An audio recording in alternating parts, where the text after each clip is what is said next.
اعوذ باللہ من الشیطان الرجیم بسم اللہ الرحمن الرحیم ام اتخذوا من دونہ آلہہ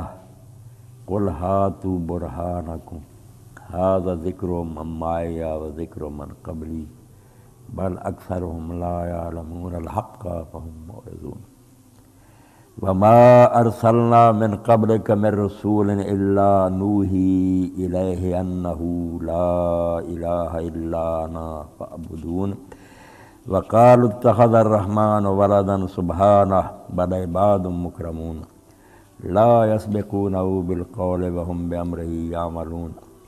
يعلم ما بين ايديهم وما خلفهم ولا يشفعون الا لمن ارتضى وهم من خشيته مشفقون وَمَن يَقُلْ مِنْهُمْ إِنِّي إِلَٰهٌ مِّن دُونِهِ فَذَٰلِكَ نَجْزِيهِ جَهَنَّمَ كَذَٰلِكَ نَجْزِي الظَّالِمِينَ۔ سورہ الانبیاء کی 24 سے لے کر 29 میں نے آیات آپ کے سامنے تلاوت کی ہیں۔ دین میں جس چیز کو بنیاد کی حیثیت حاصل ہے، باقی ساری عمارت اس پر کھڑی ہے۔ یا سمجھیں یہ تناور درخت جس جڑ پر کھڑا ہے وہ عقیدہ توحید ہے۔ انبیاء علیہ السلام کی دعوت کا یہی آغاز ہے اور یہی انتہا ہے کہ لا الہ الا اللہ، اللہ کے سوا کوئی الہ نہیں۔ یہ کوئی لفظ نہیں ہے، این دو حرف لا الہ گفتار نیست، لا الہ جز تیغ بے زنہار نیست۔ جو کہا گیا ہے، اللہ کے رسول علیہ السلام فرمایا کہ جو لا الہ الا اللہ کہتا وہ جنت میں داخل ہو جائے گا۔ تو اس میں حدیث پاک میں یہ اضافہ بھی آتا ہے کہ اگرچہ جنت میں جانے سے پہلے اس کو کچھ بھی مصائب پیش آئیں، جہنم میں بھی جلنا پڑے، یہ اضافہ بہت ضروری ہے کیونکہ کہیں ذکر نہیں ہوا تو لوگ مغالطے میں پڑے، سزا نہیں ملے گی۔ یصیبہ ما اصابہ، پہلے اس سے ہو سکتا ہے جنت میں جانے سے کہ اس کو اس کے کیے کی سزا بھگتنی پڑے، مگر آخر کسی نہ کسی دن یہ عقیدہ اس کو نفع دے گا، نفع تو یوم من الدہر، کسی نہ کسی دن کام آ جائے گا اگر یہ عقیدہ صحیح۔ یہ حدیث پاک ہے واضح، جس سے بات کھلتی ہے کہ عقیدہ توحید اگر درست ہے تو ایسے ہی سمجھیں جب دل صحیح کام کر رہا ہے نا تو باقی جسم میں اگر کچھ خرابیاں آ بھی گئی ہیں تو علاج معالجہ سے درست ہو سکتے ہیں، موت نہیں واقع ہوتی،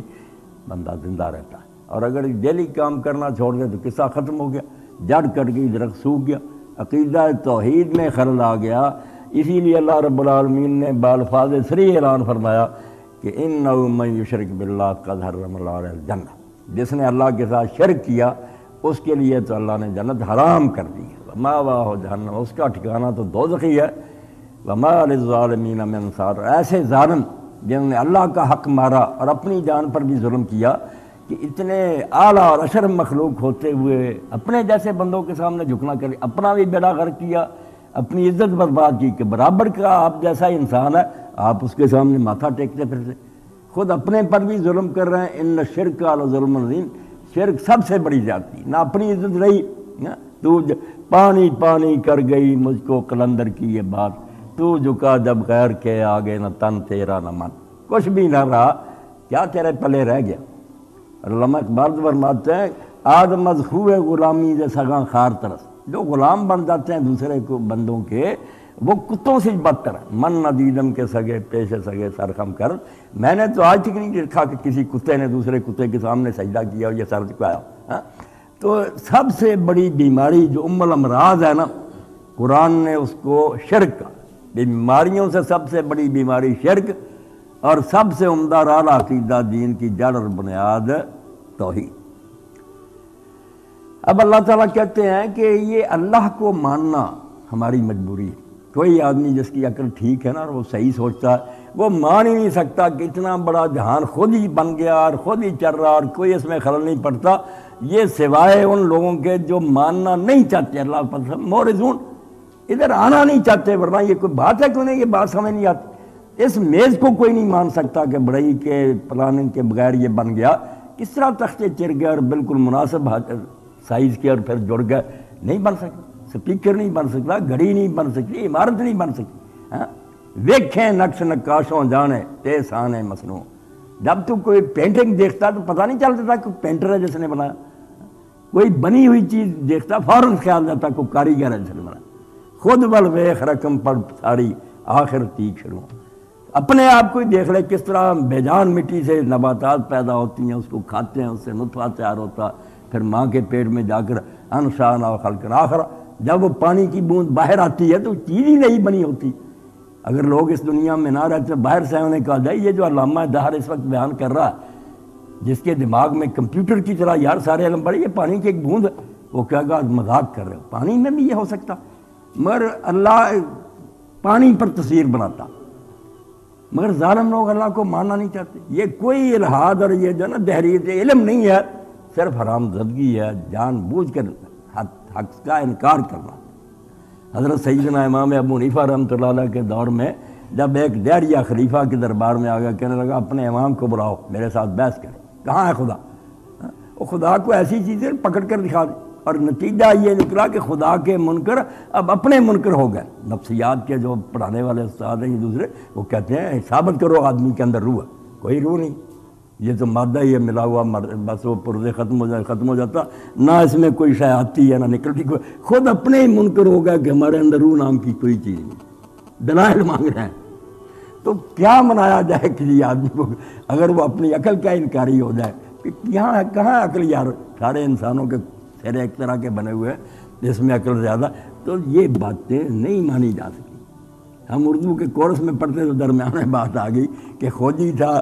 مولویوں کے ساتھ مناظرہ، ایک دہریہ کرا، وہ آ گیا سادہ سا آدمی، اس نے کہا یار میں اس کو سمجھتا، اس نے پتھر اٹھا کر نہ یا کوئی روڑا مارا اس کے،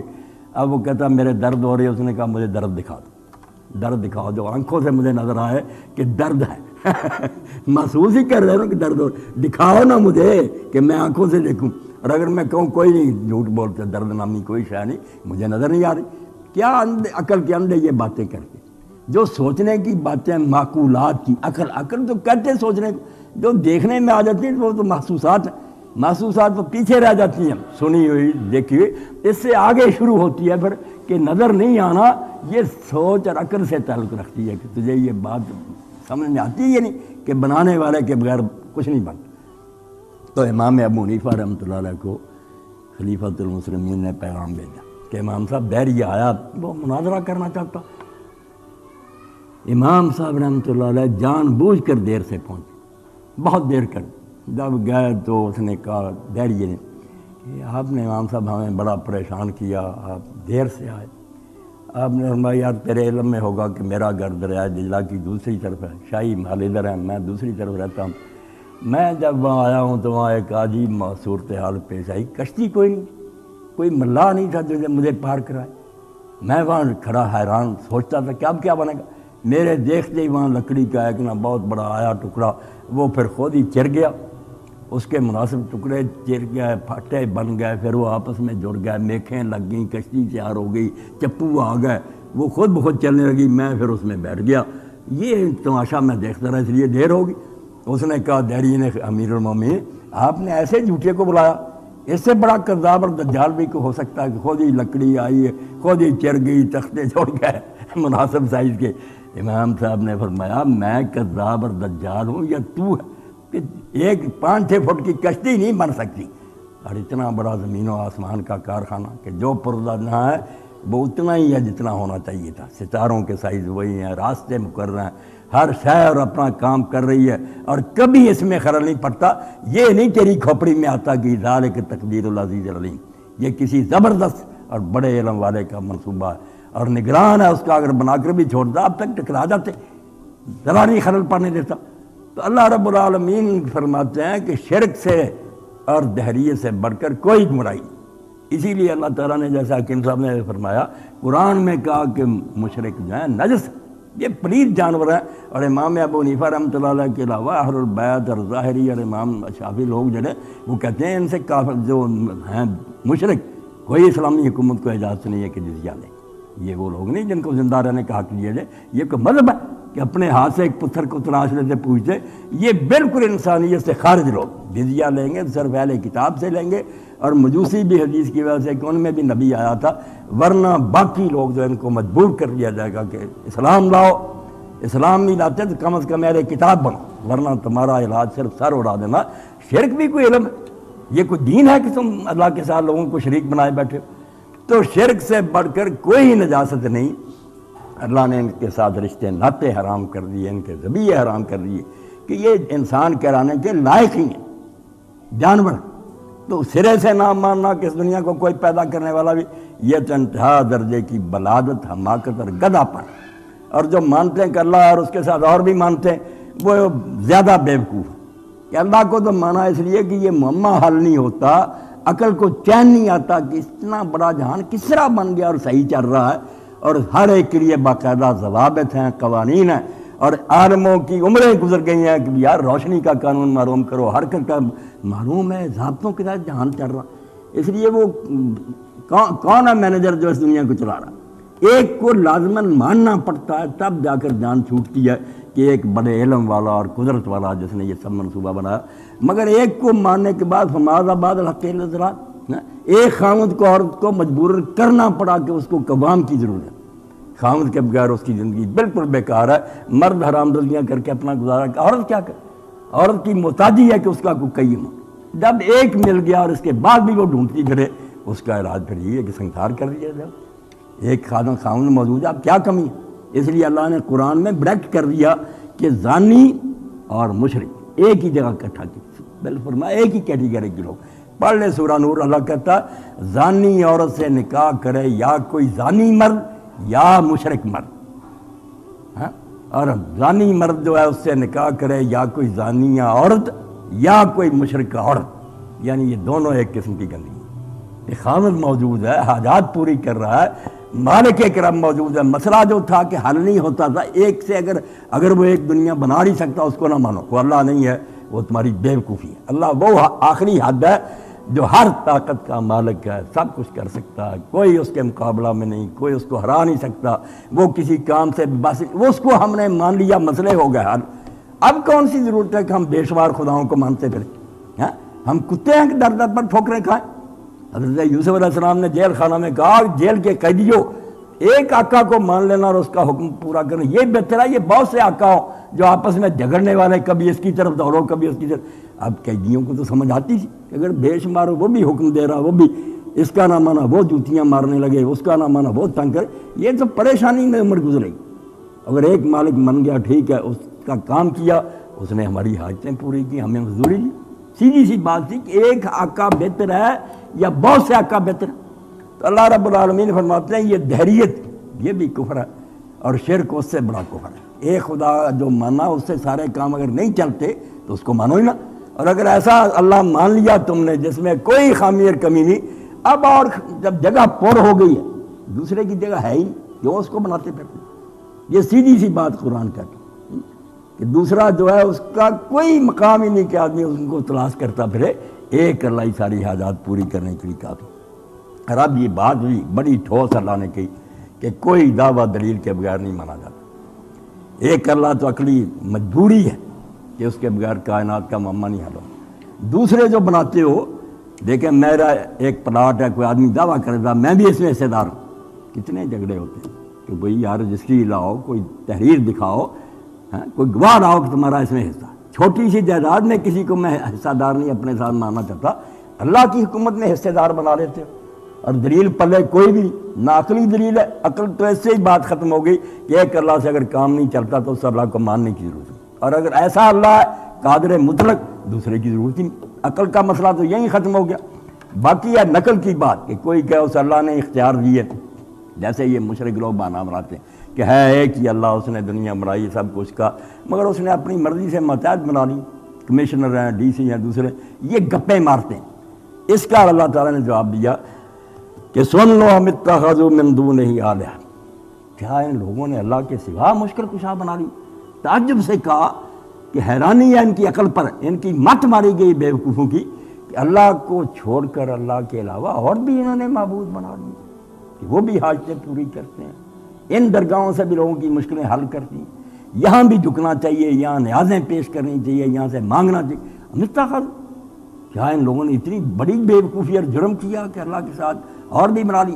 یہاں شاہ عبد القادر رحمۃ اللہ نے بڑی ایک پیاری بات کی، من دون اللہ۔ اب اس کا معنی سوا کا بھی ہوتا ہے کہ اللہ کے سوا اور، ٹھیک ہے، برابر کے معنی، یہ چھوٹے معنی سوائے اللہ کے۔ ایک ہے چھوٹا ماننا، شاہ صاحب کہتے ہیں جو برابر کے مانتے تھے نا کافر، ایسے نہیں، یہ نیچے مانتے، نیچے کہ اللہ بڑا ہے، یہ اس کے ماتحت ہیں، اس کی دی ہوئی طاقت۔ بڑی پیاری بات۔ اور مولانا غلام اللہ خان نے اللہ رحمت فرمایا اس پر ظاہر قرآن میں بہت دلیلیں کٹھی، من دون، اللہ سے نیچے، اللہ سے بڑے، کہ اللہ ہے بڑا سپریم وہی ہے، مگر یہ اس کے نیچے، اس کے مقرر کی۔ فرمایا اللہ کے نیچے تم نے اپنی طرف سے گاڑ لی، یہ بھی مشکل کشا ہے، حاجت روا ہے، داتا گنج بخش ہے، غریب نواز ہے، کیا کرتے ہو؟ قل ہاتوا برہانک۔ چھوٹی سی چھوٹی بات نہیں کسی کی مانی جا سکتی، کوئی کہے اس نے میرے 4 آنے دینے، وہ بھی نہیں مانی جائے گی جب تک وہ کوئی تحریر نہ پیش کرے، کوئی گواہ نہ لائے۔ تم اتنا بڑا دعویٰ کرتے ہو کہ زمین و آسمان کے مالک کی حکومت ان کو تقسیم ہو گئی ہے، اس کی کوئی دلیل لاؤ، پیش کرو کوئی ثبوت کی، کہاں اللہ نے فرمایا؟ اور آپ یقین جانیں دنیا میں اتنی کتابیں ہیں لوگوں کے پاس جن کو وہ الہامی کتابیں کہتے ہیں، بڑی تبدیلیاں ہو گئیں، مگر مسئلہ توحید میں تحریف نہیں ہو سکتی۔ یہ عیسائی مذہب اتنا گمراہ ہو گیا، 3 خداؤں کو مانتا، تسلیث یہ پھرتا، مگر بائبل سے اب بھی یہ کوئی حوالہ نہیں دے سکتے جس میں مسیح علیہ السلام نے یا ان کے حواریوں نے کہا کہ خدا 3 ہے۔ کوئی ہر جگہ یہ ہے کہ سونا اسرائیل تیرا خداوند ایک ہی خدا ہے، ہر جگہ دعائی دی ہے۔ اور عیسیٰ علیہ السلام فرماتے ہیں یہ کام نہ میں کر سکتا ہوں، نہ کوئی فرشتہ کر سکتا، یہ صرف آسمانی باپ کر سکتا۔ قیامت کا پوچھا علم ہے آپ کو، فرمایا نہ میں جانتا ہوں نہ کوئی فرشتہ جانتا، اس کو صرف میرا خدا جانتا ہے۔ اس لیے اللہ کوئی حوالہ نہیں۔ اس لیے اللہ پاک فرماتا ہے عقل تو اپنی جگہ فیصلہ کرتی ہے کہ جب ایک سے کام چل گیا اور دوسرے خدا کا مانے، ہم کیوں ذلیل ہوں؟ پہلے میں کمی بتاؤ۔ اور جو حکیم صاحب نے حدیث پاک پڑھی اس میں جو ذکر آپ نے سکھایا اور جو نماز کے بعد بھی ہم کرتے، سبحان اللہ الحمدللہ اللہ اکبر، اور ایک حدیث پاک میں آتا ایک صحابی نے خواب میں دیکھا، اس نے کہا فرشتہ ہی ہوگا کوئی اللہ کا، کہ تم کس طرح کرتے ہو تسبیح، اور تمہارے رسول نے کیسے بتایا؟ کہا 33 بار اور ایک 34۔ اس نے کہا نہیں 100 بار اس طرح پورا کرو کہ یہ 25 بار پڑھو اور ایک لا الہ الا اللہ ساتھ شامل کرو، 25 بار حضور سے ذکر کیا آپ نے، بالکل ٹھیک۔ اور اسی لیے فرمایا قرآن کے بعد سب سے اعلیٰ کلمہ جو زبان سے نکلتا نا وہ سبحان اللہ والحمدللہ ولا الہ الا اللہ واللہ اکبر۔ فرمایا اس کے برابر کوئی شے نہیں قرآن اللہ کلام میں، اس کے بعد زبان سے نکلنے والے سب سے پیارا کلمہ 100 مرتبہ صبح 100 مرتبہ شام پڑھے، فرمایا سارے گناہ جو سمندر کی جھاگ کے برابر بھی چھوٹی غلطیاں ہوں گی سب بہہ جائیں گی۔ شیخ عز الدین بن عبد السلام رحمۃ اللہ علیہ فرماتے ہیں، اور اس کو ذکر کیا تاریخ الصبیح میں مولانا محمد عزیز کاندھلوی رحمۃ اللہ علیہ نے، شیخ الحدیث سے جامعہ شریف پیاری کتاب لکھی مشکات کی شرح، اس میں شیخ عز الدین فرماتے ہیں اب الہیات میں اللہ کو سمجھنے کے لیے جتنے سوال ہیں نا ان 4 فکروں میں بحال ہو گئے۔ کوئی ایسی بات جس میں اللہ میں خامی نکلتی ہو کہ وہ تو فریادیں نہیں سنتا، کہیں سویا ہوا، اس سے یہ کام ہو نہیں سکتا، عاجز بے بس سے مردے نہیں زندہ کر سکتے، وہ انصاف نہیں کرتا، جو عیب نکلے گا نا کسی بات میں بھی کہ خود بندوں سے جرم کراتا، مسئلہ تقدیر میں اشارہ ہی کرتا ہوں، جتنے غلط عقیدے ہیں جن سے اللہ پر پھر اعتراض آ جاتا کہ وہ تو رحیم نہ رہا، وہ عادل نہ رہا، وہ سمجھدار نہ رہا، اس نے تو زیادتیاں شروع کر دیں، ایک کافر کو جنت میں بھیج دیا اور ایک نیک کو دوزخ میں بھیج دیا، یہ کیا عدل و حکمت؟ فرمایا سبحان اللہ، ختم کر دے کہ جتنی چیزوں سے اللہ پر عیب ثابت ہوتا وہ جھوٹی، اللہ ہر کمی اور عیب سے پاک ہے۔ اللہ جس کو تو نے سمجھا ہوا جس پر اعتراض ہوتے ہیں وہ اللہ نہیں ہے، اللہ پر اعتراض نہیں ہو سکتا، وہ غلط کام کاری کوئی نہیں سکتا۔ الحمدللہ جتنی اچھی صفتیں تجھے درکار ہیں، چاہتا میرا رب رحیم ہو، مہربان ہو، قریب ہو، میری مشکل، فرمایا سارے اچھے اوصاف اس میں موجود، عیب کوئی نہیں، خوبیاں ساری ہیں، وہ نیگیٹو یہ پازیٹو۔ پھر فرمایا اگر اس کے برابر اور بھی ہو، دوسرے بھی یہ کام کرتے ہیں، پھر بھی آدمی سمجھتا یہ اکیلا رہ گیا، ہم دوسرے سے کام، فرمایا لا الہ الا اللہ، نہ اس معاملے میں اس کا کوئی ثانی نہیں، کہاں سے حاجتیں پوری کراؤ گے؟ سارے کام اس نے اپنے ہاتھ میں رکھے ہوئے، اللہ اکبر۔ اور اگر یہ ہے کہ ہمیں کوئی حد سمجھ آ جائے کہ اللہ یہ ہے تو فرمایا اللہ اکبر یہ سب، یہاں عقل کی بے بسی ہے، وہ اس سے بہت بلند و بالا کہ تم اس کو گرفت میں لے سکو، وہ نہیں قابو آئے گا۔ چھوڑو اس بات کو، جو کرنے کے کام ہے کرو، تمہاری سمجھ ادراک سے بالا، ایسا اعلیٰ جملہ کہ کوئی عقیدے کی بات رہ ہی نہیں گی جو اس میں حل نہیں۔ تو اللہ کے اپنے رسول کے ذریعے کہا کہ ان بیوقوفوں نے میرے ساتھ اور مشکل کے ساتھ بنا لی، ان سے کہو چھوٹی سی چھوٹی بات نہیں، تمہارا ایک بھائی اٹھ کر آؤ کہ میں بھی اس کا بھائی، اس کے باپ کا بیٹا، مجھے بھی آدھی نہیں، تم مانو گے؟ کہو یار لاؤ پیدائش کی کتاب میں کہیں لکھا کوئی گواہ ہے؟ کون سی دائی تھی؟ چھوٹی سی چھوٹی بات کے لیے گواہ مانگتے ہو، اور میری حکومت باندھ دینے کے لیے کہ یہ روزی دینے لگا، یہ اولاد دیتا، یہ بجلیوں کو سنبھالے بیٹھا بابا بھائی، ہاتھ برہانکم، کوئی دلیل لاؤ، کوئی ثبوت دو کہ کہاں میں نے یہ بات کہی ہے۔ ھذا ذکر من معی و ذکر من قبل۔ اللہ اکبر، اللہ کے رسول نے امی ہوتے چیلنج کر دیا کہ یہ جو کلام مجھ پر اترا ہے یہ میرے پاس ہے، اور یہ جو مجھ سے پہلے گزرے پیغمبر ان کی بھی کتابیں موجود ہیں۔ جاؤ میں چیلنج کرتا ہوں، جو بدل گئی ہیں کتابیں ان میں سے بھی یہ فقرہ دکھاؤ کہ کسی کا لکھا ہو کہ اللہ کے سوا کسی سے مدد مانگو۔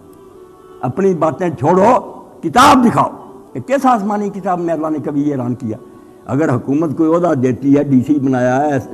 آرم کا، تو گزٹ میں شائع نہیں ہوتا، حکومت بتا دیتی ہے کہ جن کو یہ کام ہے یار اس کی طرف چل جائے، صدر نے اس کو یہ اختیار دے دیا۔ اللہ نے اگر یہ کام کیا تھا تو ایسا باطنی نظام تھا، جو یہ کہتے ہیں کہ یہ اولیاء کو تو دشمنی تھی ہم سے کہ بتایا ہی نہیں کسی کتاب میں۔ 30 سپارے قرآن کے کہیں نہیں آتا کہ مال کی ضرورت علی کی طرف چلے جاؤ، اس کی ضرورت ہو اس کی طرف چلے نہ۔ تو فرمایا یہ میرا ہے کلام، یہ میرے سے پہلے انبیاء کا ہے، لاؤ اس میں کہاں لکھا؟ بل اکثرهم لا يعلمون الحق فهم معرضون۔ بات کہی کہ اصل بات یہ کہ سب بیوقوف ہیں، جاہل ہیں، اپنے دل کی باتیں گھڑی ہوئی ہیں، ان کو حق کا ذرا علم نہیں ہے، کوئی حوالہ نہیں۔ پرسوں میرا بچہ بتا رہا تھا بات کہ میں گیا، یہ رشید ہیں عرفات والے، ان کا لڑکا خرم، وہ مفتی صاحب کے بڑے موت کے مرید ہیں، مولانا محمد امین صاحب، گپے بات، نہ کوئی علم نہ عقل نہ دلیل کی ضرورت نہیں، جانوروں سے بدتر، پوچھتے ہی نہیں کہ مفتی صاحب یہ کہاں۔ وہ سنانے لگا کہ عباس یار ہمارے مفتی صاحب نے بتایا کہ حضور کے زمانہ میں انگریز ایک عورت تھی، وہ دل میں مسلمان تھی، مر گئی، اوپر سے عیسائی رہی، وہاں دفن کر، اور ایک گستاخ بیدب نجدی تھا مدینے میں، وہ حضور کا دشمن تھا، وہاں دفن ہوا۔ 2 فرشتے ٹرانسفر کرتے انہوں نے اس کی لاش نکالی، وہاں لائے گئے انگلینڈ، وہاں عیسائی کی عورت کی قبر میں رکھ دیا، اس عیسائی عورت کو دفن کری۔ اب عباس نے کہا کہ خرما تم نے پوچھا یار مفتی صاحب سے کہ اس کا سورس کیا کہاں میں؟ او عباس مفتی صاحب سے پوچھنے کی ضرورت مفتی صاحب نے کہہ دیا اللہ نے۔ یہ ہے لوگوں کے حال، قرآن پڑھتے پتہ چلتا یہ زندہ کرام ہے، کوئی پرانی باتیں نہیں، سامنے کی بات۔ اللہ فرماتا بل اکثرهم لا يعلمون الحق، ڈھونڈ کر دیکھ لو ان میں سے اکثر کے پاس کوئی علم نہیں۔ یہ کاشف بچہ بتا رہا، بڑا پروفیسر ناراض ہوا، تم نے کیوں کہہ دیا مولوی قاسم نانوتوی رحمۃ اللہ علیہ کی کتاب تحریر الناس بہت اچھی ہے۔ رنج میں آ گیا، اس کا نگران ہے، اس نے کہا آپ نے حضرت وہ کتاب کبھی پڑھی دیا؟ شرمسار ہو گیا کہ نہیں پڑھنی چاہیے، اعلیٰ حضرت نے کیا دی؟ کہنے لگا اعلیٰ حضرت کی، یہ بھی پھر جوش میں آ جاتا، اس نے کہا میں اعلیٰ حضرت کو بتاؤں گا آپ کو کہ اس نے کیسی کیسی غلطیاں کی۔ آپ نے جب مولانا قاسم نانوتوی کی کتاب پڑھی ہی نہیں، ویسے ہی کہتے ہیں ہاتھ نہیں لگانا۔ تو اللہ کہتا ہے ان لوگوں کو حق کا کوئی علم نہیں ہے، فہم معرضون۔ اور اگر توجہ بھی دلائی جاتی ہے کہ یار سوچ لو، غور کرو، کوئی کتاب لاؤ، کوئی عقلی دل، تم منہ موڑ در دھیان ہی نہیں کرتے، آتے ہی نہیں ادھر۔ یہی لوگ ہیں جن کو اللہ کہتا ہے جہنم میں جب جھونکوں گا میں، آگ میں جلیں گے تو فرشتے پوچھیں گے یار تمہیں کوئی بتانے والا نہ ملا؟ الم یاتکم نذیر قالوا بلا قد جاءنا نذیر، کہنے بڑے بتانے والے تھے، مگر اگر ہم لو کننا نسمع ونعقل، اگر سنا کرتے یار بات کسی کی اور سوچا کرتے ما کننا فی اصحاب السعیر، اب آگ میں کیوں ہوتے؟ جرم یہ قرار دیا گیا کہ کان ملے ہوئے ہیں، دماغ ملے ہوئے، ان کو استعمال تو کرو، اپنے پیروں کے علاوہ دوسروں کی بھی سنو، اگر اس بات میں بھجنوں قبول کرو، تم کیوں جم کر بیٹھ گئے؟ آگے اللہ فرماتا ہے وما ارسلنا من قبلک من رسول، اللہ کہتا ہے یہ ایک رسول کی بات نہیں کہ محمد رسول اللہ صلی اللہ علیہ وسلم نے معاذ اللہ کو نئی بات کر لی ہے، ہم نے جب بھی کوئی رسول بھیجا، اللہ نہیں بھیجا ہم نے کوئی تجھ سے پہلے کوئی رسول، میں رسول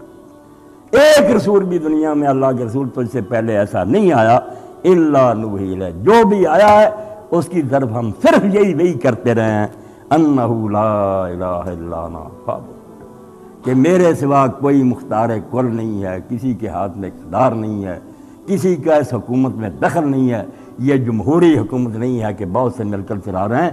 یہ وحدانی نظام ہے، صرف اللہ نے دنیا بنائی ہے، اکیلا چلا رہا ہے، الا لہ الملک الا لہ الخلق والامر، اکیلے کی یہ بنائی ہوئی ہے، اکیلے کا حکم چلتا ہے، یہ ہے دین کی جڑ۔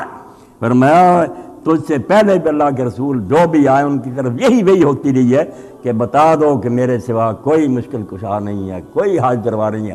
میں تھک گیا ہوں کہ اب دوسروں کے حوالے کر دی۔ فَاعْبُدُونِ، جب کسی دوسرے کے پاس اختیار نہیں ہے تو میرے ہی سامنے جھکو، میرے سامنے ذلیل ہو، میرے سامنے اپنے عاجز بناؤ،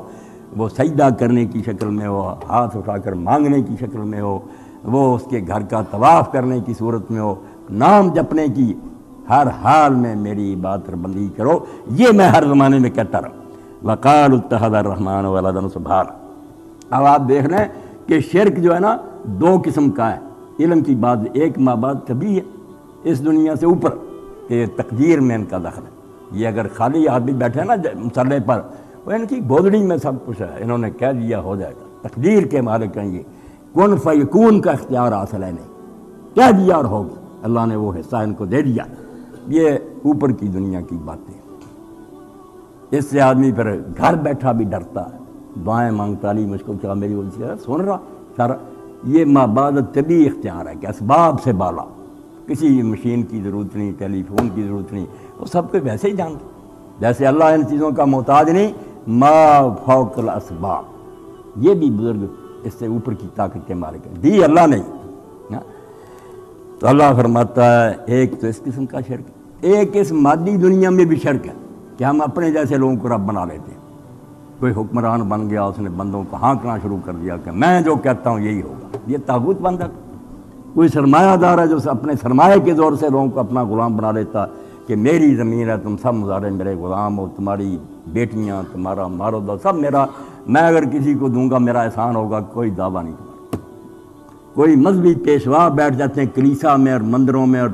درباروں پر، جو ڈھونگ رچا لیتے ہیں کہ ہم نمائندے ہیں، اصل میں حضرت صاحب بھی سارے کام کرتے ہیں جو قبر میں دفن ہے، مگر یار ان سے تو تم مل نہیں سکتے، ہمارے ہاتھ چوما کرو، آ کر ہمارے سامنے سجدے کرو، نظریں نیازیں دو، ہم کام کروا دیں۔ کئی طرح انسانوں کو ارباب من دون کہ اللہ کے نیچے رب بنے ہوئے، لوگوں کے مالک بنے ہوئے۔ قرآن کیا ہے کہ یہ موت کا پیغام ہر نوع غلامی کے لیے۔ آپ یہ مسئلہ ہے تو یہ نہ سمجھیں کہ ممبروں پر یہی ہے کہ مردے کچھ نہیں کرتے، یہ ایک ایسا آزادی کا اعلان ہے کہ انسان کی جان چھوٹ جاتی ہے، اس کی گردن رہا ہو جاتی ہے، نہ اس دنیا سے پڑے پھر کوئی مشکل کچھ آ رہ جاتا ہے، نہ اس دنیا میں کسی کو سامنے وہ سمجھتا کہ اس کے بغیر میرے کام نہیں چلتے، وہ سب کو جانتا کہ میرے جیسے بندے ہیں، ٹھیک ہے، محبت اور پیار احترام ہونا چاہیے، اگر مجھے یہ غلام بنا کر رکھنا چاہتے ہیں تو یہ نہیں ہوگا۔ موت کا پیغام ہر نوع غلامی کے لیے، نئے کوئی فغفور و خاکاں، نئے فقیر رحمت، یہاں نہیں کوئی کہ بیٹھا ہوا فٹ پاتھ پر، دوسرا تختوں پر بیٹھا ہوا، یہ سارے آ کر اسلام ختم کر۔ چیست قرآن، اقبال کیسے کہتا ہے، توحید چیست قرآن خواجہ پیغام مرگ۔ قرآن کیا ہے؟ یہ جتنے آقا بنے ہوئے ہیں ان کے لیے موت کا اعلان ہے کہ مار دو ان کو، ظالموں کو، کیوں بندوں پر اپنی حکومت کر رہے ہیں؟ مال اگر ان کے پاس ان کے باپ کا، ان کی ضرورت سے زائد جو حکومت چھینے، ان سے چھین کر لے۔ حضرت عمر رضی اللہ عنہ نے فرمایا اگر میں اگلے سال تک زندہ رہا، میں نے سمجھ لیا کہ تفاوت بڑھ گیا معاشی، سب سے چھین کر برابر تقسیم کر دوں گا، باقی خلق خدا کھانے کے لیے پیدا نہیں ہوئی، یہ کیوں ضرورت سے زیادہ رکھ دیں؟ تو موت کا پیغام، پیارا ساز بندہ بے ساز و برگ، جن کا کوئی آسرا نہیں ہے، ان بیچاروں کا قرآن چارہ ساز ہے، یہ مسئلے حل کرتا ہوں۔ تو اللہ پاک فرماتے ہیں کہ یہ جو بنا لیتے ہیں نا کہ بزرگ کرتے ہیں، بزرگوں کا کوئی نہیں یہ ادب کرنا چاہتے، ڈھونگ ہے کہ ہم تو کچھ کر نہیں سکتے، اگر ہم کہیں گے لوگ کریں گے، یہ کر کے دکھا، اس لیے یہ پھر ایک مکر بنا لیتے ہیں کہ یار کرنا تو بزرگ نے، میں تو وسیلہ ہوں، میرے ذریعے سے وہاں تک رسائی فتوحیں مجھ کو دو۔ اس کے لیے فرشتے کر لیے، عرب کے کافروں نے ایک گروہ فرشتوں کا بھی رکھا ہوا تھا کہ وہ تو اللہ تعالیٰ کا کام سارا کر رہے ہیں، جانیں ڈال رہے ہیں، نکال رہے ہیں باہر سے، باقی بات بھی ٹھیک۔ ہندو بھی کافر ہوئے ہیں، دیوتا 33 کروڑ بڑھائے، وہ سارے فرشتے، ہوا کا اگنی دیوتا، وایو دیوتا، سارے مانتے، کوئی آگ کا ہے، کوئی ہوا کا، دین بھی کہتا کہ فرشتے کرتے، یا مغالطہ لگ سکتا۔ یہ جو کہتے ہیں نا کہ پیر نے فلاں وقت تخت لے آیا فلاں، وہ تو کسی موقع کی بات اللہ نے مدد کر، فرشتے تو دن رات کارکنان قضاء و قدر، سارے کام تقدیر کے ان کے ہاتھوں سے ہو رہے ہیں۔ گمراہ ہونا تھا یہاں ہوتے، مشرکین عرب اسی لیے گمراہ ہوئے، اور انہوں نے کہہ دیا فرشتے اللہ کی بیٹیاں، وہ عام مخلوق نہیں ہے، اللہ کی لاڈلی بیٹیاں، اللہ نے ان کو اپنی اولاد بنایا، سارے کام ان کے ہاتھ میں۔ اور جتنے تھے ہیکل مندر بنے ہوئے تھے جہاں بت تھے نا، انسانوں کے بھی تھے، لات منات عزا جو صحیح حقیقی بات ہے فرشتوں کے تھے، وہاں ذکر ہی فرشتوں کا۔ اپنے خیال میں عورتیں بنا رکھی تھی، دیویاں، ان کی عورتوں جیسی تصویریں تھیں، وہاں سجدے کرتے تھے، مرادیں مانگتے تھے، کہتے تھے اللہ کی بیٹیاں۔ اللہ نے اس شرک کو یہاں پکڑا، وقالوا اتخذ الرحمن ولدا۔ یہ لوگ بے ثبوت من گھڑت اپنی طرف سے کہتے ہیں کہ خدائے رحمان نے اپنے لیے بچے بچیاں رکھے، اولاد بنائی ہے۔ ولد کا لفظ اللہ نے بولا تاکہ ابن کہیں تو میرا مرد رہ جائے گا بیٹا، عیسیٰ علیہ السلام کو بیٹا کا، عزیر کو، لڑکیاں جن کو بناتے ہیں فرشتوں کو وہ ختم ہو جائے گا۔ اگر کہیں کہ بیٹی تو بچے جن اب مردوں کو بھی بھائی اللہ نے ولد کا، ولد کیا جس میں بچہ بچی دونوں آتے ہیں، یہ لڑکا ترجمہ کوئی نہیں، بچہ بچی، بچہ یا بچی اولاد، تو لوگوں نے بنا لیا کہ اللہ نے اولاد اپنی رکھی، تو پیارے ہیں اس کے، اس لیے ان کو مانیں گے، راضی کریں، باپ کو منا لیں گے، وہ سارا ان کی بات مانیں گا، ان کا اثر رسوخ ہے۔ وہ بڑی بات گھڑی کہ فرشتوں کی، اسی لیے تو محمد پوچھ رہے ہیں صلی اللہ علیہ وسلم کہ اللہ کے پیارے ہیں، کام کرائیں گے، یہاں بھی جو کچھ ہمیں ملتا ہے ان کی عنایت سے، جو رزق مل رہا ہے ان کی برکت سے بیٹیاں لے کر دیتی، قیامت میں بھی یہ سفارش کریں گے، چھوٹ جائیں گی۔ تو اللہ کہتا ہے ان ظالموں نے کہا کہ رحمان نے اولاد بنا لی۔ یہ بات بھی قابل توجہ، کہیں آتا اللہ نے، یہاں رحمان کا، سارے شرک کی جڑ کیا ہے؟ اللہ کو رحمان نہیں مانتے، زبان سے رحمان کہتے ہیں، رحمان مانتے ضرور کیا کسی رحمان کیا جس کی رحمت کی کوئی حد نہیں، کیا رحمت کی حد رہ گئی؟ جب مجھے کام ہے کہتا میں نہیں کر سکتا، علی سے جا کر کراتے پھر، رحمان رہ گیا وہ سب سے بڑی رحمتوں کا مالک، اور کسی بندے کی حاجت ہی نہ پوری۔ فرمایا ظالموں تم نے دبا بھی لگایا شرک کا تو رحمان پر، جو تخت پر بیٹھا تو رحمان بن کر بیٹھا، رحمان اللہ عرش استوی، دنیا بنائی پھر تخت پر حکومت کرنے کے لیے بیٹھا، آئین کیا بنا کہ میں رحمان بن کر حکومت کروں گا۔ حضور فرماتے ہیں اپنے سامنے تختی لگا دی، ان رحمتی سبق غضبی، میری رحمت میرے غضب پر غالب ہے۔ اس لیے بڑے بڑے ظالموں کو مہلت میں تھی، پریشان فرمایا کل آ جا یار، میرے آئین کی دفعہ ہے کہ میں ان کو موقع دوں گا، شاید توبہ کر لے، کہے نہ کہ اگر وقت ملتا توبہ کر سکے، ہم پریشان ہوتے ہیں۔ تو فرمایا رحمان کو کہتے ہیں اللہ۔ آگے جملہ جو سبحانہ، میں نے کہا نا سبحانہ، رد کیا کیا لمبی باتوں کی بجائے سبحانہ، اللہ پاک، اللہ مانتے ہو پھر اولاد کرتے، اولاد کی ضرورت کس کو ہے؟ جس کو خطرہ مر جاؤں گا میرے بعد میرا جانشین کون ہوگا، میں بوڑھا ہو جاؤں گا میری اس وقت کون حمایت کرے گا، میں کمزور ہوں گا میری امداد کے لیے کون آئے گا، کوئی بازو ہونے چاہیے۔ جتنا جی چاہے سوچ رہے اولاد اسی مخلوق کو درکار ہے جس کو یا موت کا اندیشہ ہے یا بوڑھے ہو جانے کا یا کوئی دشمن حملہ کرے، کون حمایتی ہو؟ اللہ نے فرمایا اولاد بناتے ہو تو بتاؤ اللہ میں کیا خامی ہے، سبحان، وہ تو ان ساری کمزوریاں سے، نہ بوڑھا ہوگا، نہ وہ اس کی موت کا ڈر ہے، نہ دشمن اس پر غالب آنے کا کوئی خطرہ، کیوں اولاد بنائی؟ یہ اولاد تمہارا کہنا اتنی بڑی بکواس ہے کہ خدا پاک ہی نہیں رہتا، اس پر اتنے دھبے لگ جاتے ہیں کہ پھر اس کے پلے کچھ بھی نہیں۔ بھلے بات مکرمہ، اب حقیقت سمجھائی کہ بات ٹھیک ہے، فرشتے ہیں اللہ نے رکھے ہوئے ہیں، وہ کام بھی کرتے ہیں، مگر ان کی حیثیت اللہ تعالیٰ کے شریکوں کی نہیں ہے، دخل نہیں ہے ان کا فیصلوں میں، نہ وہ اپنی مرضی کے۔ بڑی نکتے کی بات ہے کہ تم بھلیوں کے لیے پھرتے، عمر میں ایک آدھ بار اللہ نے کوئی کام کر لیا، جو روزانہ کرتے ان کی پوزیشن کیا؟ بڑے بات، وہ خدا کے عاجز بندے ہیں، غلام ہیں، نوکر ہیں اس کے، مکرمون، صرف اللہ تعالیٰ نے ان کو عزت دی ہے۔ کرتے کیا؟ لا یسبقون بالقول، تم نے توقع لگا رکھی ہے، یہ امیدیں باندھی ہیں کہ وہ ہمیں اس دن چھڑا لیں گے، لا یسبقون بالقول، اتنے خدا کے مقرب ہوتے ہوئے ان کی یہ مجال بھی نہیں کہ وہ پہل کر کے اللہ کو کوئی بات کہہ دیں، مشورہ نہیں دے سکتے، کہہ نہیں سکتے، کچھ زبان نہیں ہلا سکتے، اجازت ملتی ہے تو بات کہتے ہیں، ہم بامرہ یعملون، تو بات نہیں کر سکتے۔ اب بات تو اللہ کے لیے کوئی کہتے ہیں بات تو نہیں کر سکتے مگر اپنی مرضی سے کام کر دیں گے اللہ کے ادھر ادھر ہی، فرمایا نہیں، وہ ہم بامرہ یعملون، کریں گے بھی، زبان بھی نہیں کھول سکتے، کام بھی وہ کریں گے جس کا حکم ملے گا، وہ حکم ملے گا اس کام کو کریں گے۔ اپنی طرف سے جبریل میکائیل قطرہ نہیں برسا سکتے بارش کا، کیوں بیوقوف ان سے اگر کہتے رہے میکائیل بارش برسا سکتا، وہ نوکر ہے، حکم ملتا ہے، کار کن ہے، کار فرما نہیں ہے، کام کا حکم نہیں دے سکتا، نوکر ہو کر بھاگ کر وہ کام کرتا ہے۔ اچھی طرح ذہن صاف کرو، یعلم ما بین ایدیہم وما خلفہم، اللہ کو یہ کیا نئی بات بتائیں، ان کے مشورے خدا کیا مانے، کون سی بات ہے جو ان تمہارے معبودوں کو، پیروں کو اور فرشتوں کو معلوم ہے، اللہ کو نہیں؟ کوئی نئی بات ہے سفارش کرنے کے لیے جاتا کہ جناب آپ کو شاید صحیح مقدمے کی تفصیل کرنی، میں بتانے آیا ہوں کہیں مغالطہ نہ لگ جائے، اور اللہ کہے گا کون سی سفارش کرنے کے لیے آئے؟ تمہارے پیدا ہونے سے پہلے میں جانتا ہوں، سارا ماضی مستقبل میرے سامنے، مجھ سے کوئی بات بولیے، میرے علم میں کیا اضافہ کرو؟ ولا یشفعون الا لمن ارتضی، ہاں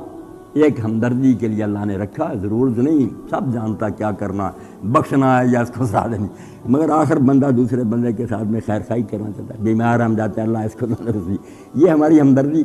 تو سفارش بھی اگر کوئی کرے گا وہ ایک دعا کی آتی ہے کہ اللہ اس پر رحم کر دے، تو سفارش بھی اسی کے لیے کریں گے لمن ارتضی، جس کے لیے اللہ خود راضی ہوگا۔ پہلے اللہ راضی ہوگا کہ اس کو چھوڑ دینا ہے، فرشتے کو نبی کو کہہ دے گا کہ زبان کھول دے، اگر وہ نہیں بخشنا چاہتا اجازت ہی نہیں دے گا، کہاں بولے گا نبی اور فرشتہ؟ وَهُم مِّن خَشْيَتِهِ مُشْفِقُونَ، اللہ کے فرمایا تم اپنی جگہ بڑے بنائے بیٹھے ہونے کہ خدا کے لاڈلے ہیں، جاؤ پوچھو جا کر ان انبیاء اور اولیاء سے، فرشتوں سے، وہ تو اللہ کے خوف سے ہر وقت لرزتے رہتے ہیں۔ مشفقون یہ جملہ اسمیہ کہ ہر وقت کانپ رہے ہیں، ڈر رہے ہیں، پر پھڑ پھڑاتے ہیں ان کے اللہ کے۔ رسول کریم علیہ السلام فرماتے ہیں شب معراج جب میں جبریل علیہ السلام کے ساتھ تھا، جب سدرہ پر پہنچے تو میں نے دیکھا کہ کل ہلسل باری، جبریل اللہ کے رعب اور جلال کی وجہ سے ایسے ہو گیا جیسے جب یہ کمروں میں داخل ہوئے باہر چٹائی سی بچھا دیتے کہ جوتیاں وہاں ہم رگڑتے ہیں، اس کو ہرس کہتے ہیں، پرانی ہرس جیسے ہوتی نا وہ میٹ، جبریل اس طرح کا نظر آیا۔ حضور فرماتے اس وقت میں نے سمجھا کہ جبریل مجھ سے زیادہ خدا کی عظمت خدا میں یہ دربار میں رہتا ہے، اس کو پتہ ہے کہ اللہ کیا۔ میں نے دیکھا کہ بالکل وہ پرانی چٹائی کی طرح ہو، حیثیت ہی کوئی نہ رہی۔ اللہ فرماتا تم اپنے دلوں میں بٹھا کر بیٹھے ہو کہ یہ نخرے دکھائیں گے اور ناز کریں، وَهُم مِّن خَشْيَتِهِ مُشْفِقُونَ، یہ تو اللہ کے خوف سے ہر وقت کانپتے رہتے ہیں۔ وَمَن يَقُلْ مِنْهُمْ إِنِّي إِلَٰهٌ مِّن دُونِهِ فَذَٰلِكَ نَجْزِيهِ جَهَنَّمَ، یہ مقام توحید کا ایسا ایک بیوقوف کو پڑھاؤ کہ پڑھ لو اتنے پیارے فرشتوں کے بارے میں، اللہ کہتا سن لو، اگر ان میں سے فرشتوں میں سے بھی کبھی کوئی یہ بات کہہ دے کہ ہم بھی اللہ کے علاوہ لوگوں کے کام کرتے ہیں، مشکل کشا ہیں، فَذَٰلِكَ نَجْزِيهِ جَهَنَّمَ، میں ایسے فرشتوں کو آگ میں جھونک دوں گا، وَكَذَٰلِكَ نَجْزِي الظَّالِمِينَ، ظالموں کے لیے مشرکوں کے لیے جو سزا ہے نا جس طرح دوسروں کو ملتی ہے ان کو بھی ملتی، اس لیے قرآن کو پڑھیں، ادھر آنے نہیں دیتے۔ آپ ہزار جتن کریں گے یار اتنے پڑھے لکھے قرآن پڑھ لو، نہیں قرآن جو ہے یہ 14 علموں والا پڑھ سکتا، یعنی مکار اور ٹھگ لوگوں نے قرآن سے دور رکھا ہوا، جھوٹے قصے سناتے رہتے ہیں، قرآن کی طرف آ گئے تو روشنی ہو جائے گی، پکڑ لیں گے ہم یہاں سے کہ مولانا کیا کر رہے ہو، قرآن کچھ کہتے۔ تو شرک کے بارے میں قرآن نے بھی کہا، رسول اللہ نے بھی کہا کہ شرک نہیں معاف ہوگا، یہ گندگی ہے۔ اس کے علاوہ اگر توحید خالص ہوگی تو چلو بیماری ہے آگ میں جلا کر علاج معالجہ سے پاک صاف کر کے تمہیں جنت میں لے جائیں گے، توحید تو مانتے، تمہارا خیال تو اللہ کی طرف ہی ہے نا کہ بخشنا جب تو نے سزا دینی تو نے، تمہارا کوئی آسرا نہیں ہے، تم ہر وقت سمجھتے یہاں بس وقت تو ہو گیا، بہت ہو گیا، مگر تھانوی صاحب رحمۃ اللہ علیہ کا ایک واقعہ عرض کر دوں پھر ختم کریں گے۔ فرماتے ہیں ایک بزرگ جو تھا اس کے پاس کوئی مہمان ٹھہرا، وہ تہجد کی نماز پڑھتے، یہ بستر پر ہی لیٹا ہوا تھا، تو اس نے جب وہ تہجد کا وقت ختم ہو رہا دعائیں کر رہے تھے، آواز غیب سے سنی کہ تیری یہ بات قبول نہیں ہے۔ اس نے کہا شاید مغالطہ لگو، اگلے دن بھی یہی سنا، تو اس نے پھر جرأت کر کے پوچھ لیا کہ حضرت میں ایک آواز سنتا ہوں کہ جب آپ نماز ختم کرتے ہیں تو یہی آواز آتی ہے کہ تیری بات قبول نہیں ہے۔ آپ نے فرمایا بیٹا یہ 40 برس گزر گیا ہے کہ یہ آواز کان میں پڑ۔ تو اس نے کہا پھر آپ چھوڑ کیوں نہیں دیتے، چھوڑ دیں پھر ایسے بات۔ تو آپ نے فرمایا توانی اداں جلب برداشتن کہ بے اتوانی، کہ دانی کے بے اتواں ساختہ۔ بڑی پیاری بات ہے کہ بھائی ناراض ہو کر تو آدمی اس سے منہ موڑ جائے جس کے بارے میں سمجھتا ہو کہ اس کے بغیر بھی میرا کہیں گزارا ہو سکتا ہے۔ توانی اداں جلب برداشتن کہ دانی کے بے اتواں ساختہ۔ اب جب یہ بات کہی تو پھر آواز آئی، پھر سنی، اس میں کہا گیا قبول است گرچہ ہنر نیست، خوبی کوئی نہیں تیری بات میں مگر منظور ہو گئی کہ جز ما پناہ ہے دیگر نیست، تیرے اس کلمے نے کہ تیرا میرے سوا کہیں کوئی ٹھکانہ نہیں ہے، اس نے تیرا کام بنا۔ تو جب وہ جس پر جمع رہتا ہے وہ آگ میں بھی جائے گا تو نکل آئے گا۔ مشرک جہان کی نیکیاں کرے نہیں چھوٹے گی، کہ خبیث تو نے میرے سوا اوروں سے امیدیں لگا رکھی، دنیا میری اور تو نے خواہ میرے شریک بنا، تجھے نہیں بخشوں گا۔ یہ میرے ہی در پر گرا رہا، روتا رہا، چلاتا، غلطیاں بھی ہوئیں تو کہتا رہا تیرے سوا کہاں جاؤں، وَمَن يَغْفِرُ الذُّنُوبَ إِلَّا اللَّهُ۔ تو توحید ہے جس کو کہا گیا دین کی جڑ ہے، اس مسئلے میں خلل نہ پیدا ہو جائے، سب کچھ ہو جائے، توحید نہ چھوڑنا، یہ گئی تو پھر کچھ بھی نہ رہا۔ وآخر دعوانا الحمدللہ رب العالمین، وصلی اللہ تعالیٰ باللہ ورسولہ خاتم النبیین سیدنا مولانا محمد علیہ